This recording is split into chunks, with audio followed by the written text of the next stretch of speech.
Hi friends, அஸ்ஸலாமு அலைக்கும். எல்லோரும் எப்படி இருக்கீங்க? நல்லா இருக்கீங்களா?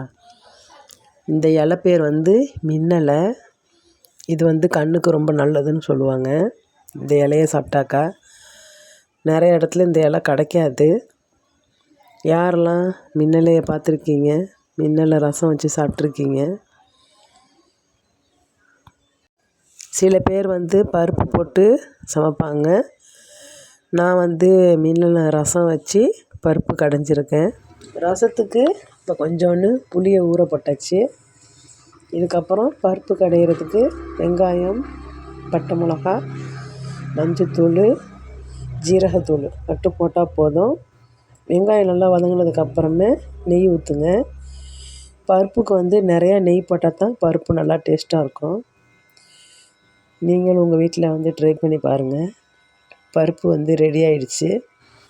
பருப்பு நல்லா கடைஞ்சி எடுத்துக்கோங்க. அப்போ தான் பருப்பெல்லாம் முழுசாக இருக்காது. பருப்பு ரெடி ஆயிடுச்சு. இப்போ ரசத்துக்கு வேலை பார்க்கலாம்.